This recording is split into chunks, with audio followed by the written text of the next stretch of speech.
आखिर क्यों मक्का की इस बुढ़िया ने हुजूर पाक सल्लल्लाहु अलैहि वसल्लम का चेहरा मुबारक देखने से इनकार कर दिया था? बुढ़िया हर रोज हुजूर पर धूल क्यों उड़ाती थी? उस दौर की बुत परस्ती का आलम क्या था? क्यों वो बुढ़िया अपना शहर छोड़कर चली गई? और फिर कैसे अल्लाह के रसूल सल्लल्लाहु अलैहि वसल्लम ने उसी बुढ़िया की मदद की? यहाँ तक कि जब उस औरत ने उन्हीं की शिकायत उन्हीं से कर डाली तो क्या हुआ? उसकी नाराजगी की असल वजह जानकर आपके रोंगटे खड़े हो जाएंगे। यह वाकया वाकई अनोखा और दिलचस्प है, जो अपने अंदर उस जमाने के हर लम्हे को समेटे हुए है। अरब की वीरान वादियों में उस वक्त एक अजीब सा शोर उठ खड़ा हुआ था। मक्का की गलियों, बाजारों और महफिलों में सिर्फ एक ही नाम गूंज रहा था, मोहम्मद सल्लल्लाहु अलैहि वसल्लम। वो मोहम्मद जिन्हें कल तक सादिक और अमीन कहा जाता था, आज वही शख्स यह ऐलान कर रहे थे, ला इलाहा इल्लल्लाह, अल्लाह के सिवा कोई माबूद नहीं। यह पैगाम सुनते ही जैसे सदियों पुरानी रस्मों और अंधे तस्सुब पर बिजली गिर गई। लोग जो पीढ़ियों से बुतों के आगे सजदे में झुकते थे, अचानक एक ऐसे पैगाम से दो चार हुए जिसमें साफ कहा गया, यह पत्थर है, न इबादत के लायक न मददगार। असली मददगार तो वही है जिसने इंसान को पैदा किया, जो रोजी देता है, जो मौत और जिंदगी का मालिक है। कुरैश के बड़े सरदार बेचैन हो उठे। अबू जहल, अबू लहब और उनके जैसे लोग आपस में बैठकर तरह तरह की साजिशें करने लगे। कोई कहता, यह मोहम्मद हमारे बाप दादाओं के दीन को झुठला रहा है। दूसरा बोलता, यह तो हमारे बुतों की तौहीन करता है।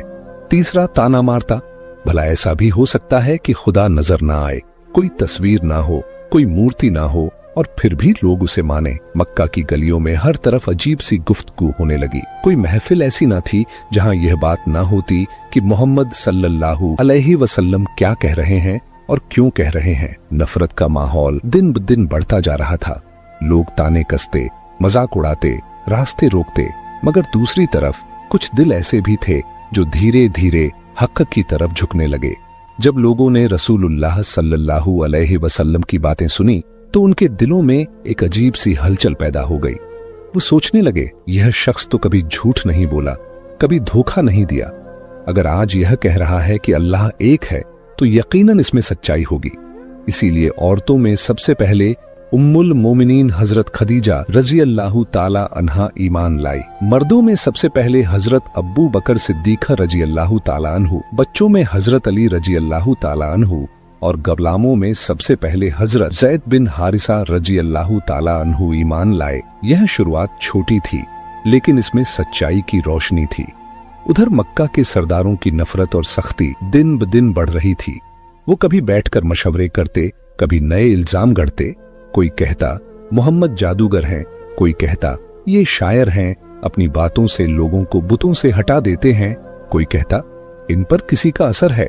मगर जितनी कोशिशें वो करते, उतनी ही तेजी से हुजूर सल्लल्लाहु अलैहि वसल्लम का पैगाम लोगों के दिलों तक पहुंचता जाता। यह वो वक्त था जब इस्लाम की दावत एक तरफ नफरत और तानों की आग में जल रही थी और दूसरी तरफ हक़ की तलाश में भटकते दिलों को ठंडक और सुकून दे रही थी। मक्का का हर कोना इस आवाज से गूंज रहा था, ला इलाहा इल्लल्लाह। कुछ चेहरे गुस्से से लाल थे, कुछ हैरत में गुम थे और कुछ आंखों में आंसू लिए कह रहे थे, यही तो सच्चा दीन है।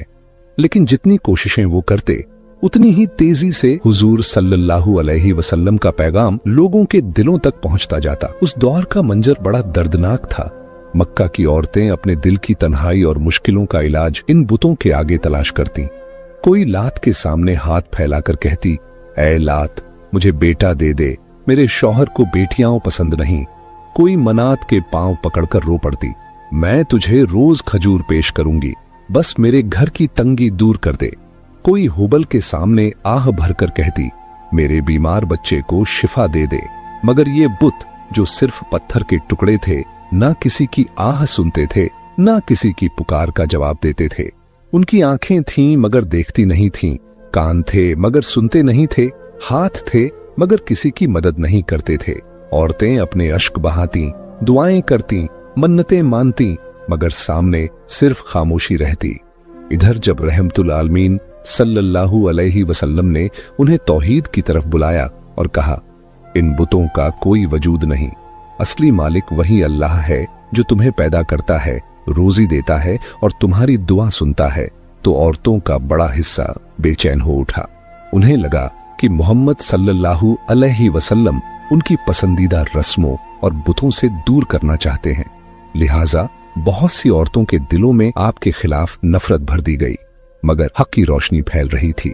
जिन दिलों में थोड़ी भी समझदारी और तलबे हक बाकी थी, उन्होंने सोचना शुरू किया, जो बुत सालों से हमारी आह सुनते ही नहीं, वो खुदा कैसे हो सकते हैं। और धीरे धीरे इन अंधेरों में भी तौहीद की किरण उतरने लगी। इन्हीं परेशान औरतों में एक बुढ़िया भी थी, मगर उसकी परेशानी कुछ अलग थी। यह बुजुर्ग औरत उम्र के उस मोड़ पर थी जहां इंसान की सोच आमतौर पर नरम हो जाती है, लेकिन उसके दिल में नफरत और दुश्मनी का जहर भरा हुआ था। वो अक्सर अपने गली मोहल्ले में बैठकर लोगों को रसूलुल्लाह सल्लल्लाहु अलैहि वसल्लम के खिलाफ बातें सुनाती। वो बुढ़िया अक्सर लोगों से कहती, मोहम्मद से दूर रहना, यह जादूगर है, यह शायर है, यह अपने लफ्जों से लोगों को बहका देता है। उसकी जुबान पर नफरत का जहर ऐसा काबिज हो चुका था कि दिन रात रसूलुल्लाह सल्लल्लाहु अलैहि वसल्लम के खिलाफ गलत बातें फैलाती रहती। उसके लिए सबसे बड़ी कामयाबी यही थी कि लोगों को इस नए दीन से दूर रखे। उसकी हालत यह थी कि जब भी कोई मुसलमान उसके पास से गुजरता तो वो ताना कसती, गालियां देती और कई दफा तो अपने घर का कूड़ा भी उनके रास्ते में डाल देती। यह सब उसकी रोजमर्रा की आदत बन चुका था। मगर ताज्जुब की बात यह थी कि नबी करीम सल्लल्लाहु अलैहि वसल्लम ने कभी भी उसकी बातों का जवाब बुराई से नहीं दिया। जब वो गाली देती तो आप खामोशी से गुजर जाते, जब वो कूड़ा डालती तो भी आप सब्र करते और सिर्फ इतना कहते, अल्लाह उसे हिदायत दे। बुढ़िया को लगता था कि वो रसूलुल्लाह सल्लल्लाहु अलैहि वसल्लम को तकलीफ देकर अपना मकसद पूरा कर रही है, लेकिन हकीकत यह थी कि उसकी इन हरकतों से प्यारे नबी का सब्र और हुस्न अखलाक और ज्यादा निखर कर सामने आता। मक्का के लोग भी जानते थे कि मोहम्मद सल्लल्लाहु अलैहि वसल्लम कभी झूठ नहीं बोलते, कभी किसी का नुकसान नहीं करते और हमेशा दूसरों की मदद के लिए तैयार रहते हैं। मगर तस्सुब और पुरानी अंधी रस्मों ने बहुत से लोगों की आंखों पर पर्दा डाल रखा था। वही पर्दा उस बुढ़िया की आंखों पर भी था। वो अक्सर अपने घर में बैठकर सोचती, क्या सचमुच मोहम्मद नबी हैं? नहीं, ऐसा नहीं हो सकता। लेकिन जब देखती कि उसके आसपास के लोग धीरे धीरे मुसलमान होते जा रहे हैं और अल्लाह की तौहीद का इकरार कर रहे हैं, तो उसका दिल बेचैन हो उठता। उसे हमेशा यह डर लगा रहता कि अगर मोहम्मद सल्लल्लाहु अलैहि वसल्लम का दीन मक्का में फैल गया तो उसका पुराना मजहब और रस्म और रिवाज सब मिट जाएगा। इसी खौफ की वजह से वो जितनी ताकत रखती उतनी कोशिश करती कि लोगों को नबी सल्लल्लाहु अलैहि वसल्लम से दूर रखे। लेकिन उसे क्या मालूम था कि जिस नाम से वो लोगों को डराती है, वही शख्स एक दिन उसके लिए रहमत और रहबरी बनने वाले हैं। उस वक्त मक्का मुअज्जमा की फिजा का मंजर बड़ा अजीब था।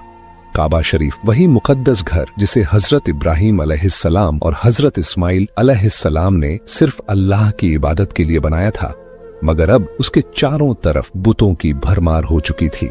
360 से ज्यादा बुत वहां सजे हुए थे, कोई लकड़ी का, कोई पत्थर का, कोई सोने और चांदी का। लोग दूर दूर से आते, इन बुतों के सामने झुकते, हाथ फैलाते और अपनी परेशानियां सुनाते। औरतें अपने बच्चों का हाथ पकड़कर आती, किसी के गले में तावीज बंधा होता, कोई अपने बीमार बच्चे को गोद में उठाए आती, कोई आंखों से आंसू बहाती, पत्थर की मूर्ति के सामने गिड़गिड़ाती, मेरी बेटी की बीमारी दूर कर दे, कई दिन से दवा का असर नहीं हो रहा, तू बड़ा ताकतवर है, मेरी मदद कर। पास खड़ी दूसरी औरत झुक कर कहती, ऐ मनात, मेरे शौहर के कारोबार में बरकत डाल, रोजाना घाटा हो रहा है, बच्चों का पेट पालना मुश्किल हो गया है। मर्द भी अपनी परेशानियां इन्हीं बुतों के आगे बयान करते। एक आदमी जिसने अपनी ऊंटनी खो दी थी, रोता हुआ कह रहा था, ऐ हुबल, तू बड़ा कारसाज है, मेरी ऊंटनी ढूंढ दे वरना मैं बर्बाद हो जाऊंगा। यह सब लोग अपनी तकलीफें इन पत्थरों के सामने बयान कर रहे थे, लेकिन बुत खामोश खड़े थे। उनकी आंखें बनी थीं मगर देखती नहीं थीं, उनके कान तराशे गए थे मगर सुनते नहीं थे, उनके हाथ और पांव गढ़े गए थे मगर किसी काम के नहीं थे। मगर लोग अपने यकीन के धोखे और पुरखों की अंधी रस्मों में डूबे हुए थे। उन्हें लगता था यही उनके माबूद हैं, यही उनकी मुश्किलें हल करेंगे। इसी माहौल में जब रहमतुल आलमीन सल्लल्लाहु अलैहि वसल्लम वहां से गुजरे तो आपका दिल तड़प उठा। आपने देखा कि अल्लाह की सबसे अजीम मखलूक इंसान, जो अशरफुल मखलूकात है, वो इन बेजान पत्थरों के सामने सजदा कर रहा है। आपकी आंखों में रहमत भर आई। आप सल्लल्लाहु अलैहि वसल्लम ने अपनी बुलंद मगर नरम आवाज में लोगों को पुकारा और फरमाया, ऐ लोगो, मैं तुम्हें उस अल्लाह की तरफ बुलाता हूँ जो जिंदा है और हमेशा रहेगा।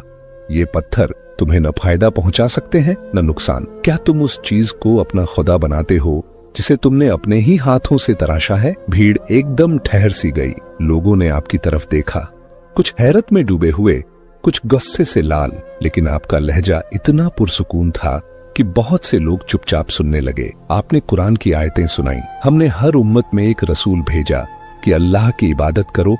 फिर आपने फरमाया, तुम्हारा रब वही है जिसने तुम्हें पैदा किया, वही तुम्हें रोजी देता है, वही तुम्हें जिंदगी और मौत देता है। जब तुम बीमार पड़ते हो, शिफा वही देता है। जब आसमान से बारिश रुक जाती है, वही पानी बरसाता है। जब तुम तन्हा होकर मदद के लिए पुकारते हो, तो वही सुनता है। तो क्या तुम इन पत्थरों से उम्मीद रखते हो और अपने असल खालिक को भूल जाते हो? भीड़ में से एक आदमी गुस्ताखी करते हुए बोला, मोहम्मद, क्या तुम हमें अपने बाप दादाओं का दीन छोड़ने को कहते हो? ये बुत तो हमारी सदियों की विरासत है, इन्हीं ने हमें बचाया है। एक और औरत गुस्से में बोली, ये बुत हमारी हिफाजत करते आए हैं, हम इन्हें कैसे छोड़ दें? मगर कुछ सादा दिल लोग जब आपकी बातें सुनते तो उनके दिल कांप उठते। उन्हें महसूस होता कि ये अल्फाज